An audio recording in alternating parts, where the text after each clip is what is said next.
ఫారిన్‌లో చదవాలి అనుకుంటారు. బట్ మనకేంటంటే ఫారిన్ అనగానే లక్షలు లక్షలు ఖర్చవుతది. ఎలా చేయాలి అన్నప్పుడు ఎంత బడ్జెట్ ఫ్రెండ్లీ ఉంటాయి మీ యూనివర్సిటీస్? ఇప్పుడు మేము ఇచ్చే షార్ట్ లిస్ట్ ఇచ్చేటప్పుడు స్టూడెంట్ యొక్క ప్రొఫైల్ని ఎవాల్యుయేట్ చేసుకుంటామండి. దాంతో పాటుగా ఏంటంటే బడ్జెట్ కూడా క్రైటీరియాలోకి తీసుకుంటాం. దాంతో పాటు ర్యాంకింగ్‌ని క్రైటీరియాలోకి తీసుకుంటాం. ఓకే. ఎందుకంటే university rankings also very important. ఈ ర్యాంకింగ్స్‌తో పాటుగా యూనివర్సిటీ పెట్టి ఎన్నేళ్ళయింది, ఎన్ని ఇయర్స్ ఓల్డ్, వాటికి ఉన్న అక్రిటేషన్స్ ఏంటి, ఇవన్నీ కన్సిడరేషన్లోకి తీసుకుంటాం. పబ్లికా, ప్రైవేట్ యూనివర్సిటీసా, అవి కూడా కన్సిడరేషన్లోకి తీసుకొని షార్ట్ లిస్ట్ ఇస్తాం. ఇవన్నీ ఒక ఎత్తు అయితే the major criteria is budget. మీరు అడిగినట్టు.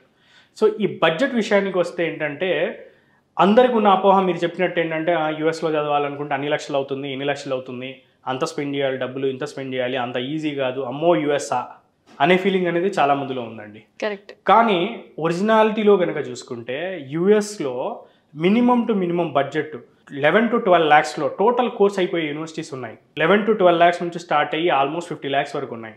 మనకి ఒక టాప్ రేటెడ్ యూనివర్సిటీ రావాలనుకుంటే ఒక 15 to 20 lakhsలో పబ్లిక్ యూనివర్సిటీస్, అది కూడా పబ్లిక్ యూనివర్సిటీస్, అది కూడా ఏదో ఒక స్టేట్ అని నేను చెప్పట్లేదు. దాదాపు యూఎస్లో ఉన్న 50 స్టేట్స్లో మన స్టూడెంట్స్ చాయిస్ స్టేట్స్ ఏవైతే ఉన్నాయో, టెక్సాస్ కానివ్వండి, లేకపోతే కాలిఫోర్నియా కానివ్వండి, న్యూయార్క్ కానివ్వండి, న్యూజెర్సీ కానివ్వండి, అర్కాన్సస్ కానివ్వండి, లేకపోతే యూఎస్లో వాళ్ళకి ఇంకా డిఫరెంట్ లొకేషన్స్లో వాషింగ్టన్లో కానివ్వండి, ఈవెన్ ఆల్మోస్ట్ యూఎస్లో ఉన్న అన్ని స్టేట్స్లో minimum to minimum 11 to 12 lakhs నుంచి యూనివర్సిటీ స్టార్ట్ అయ్యి 50 lakhs అప్ టు 1 crore వరకు కూడా ఉన్నాయి. బట్ మన బడ్జెట్కి తగ్గట్టుగా, స్టూడెంట్ యొక్క బడ్జెట్కి తగ్గట్టుగా మేము యూనివర్సిటీస్ అనేది వాళ్ళకి ఇవ్వడం జరుగుతుంది.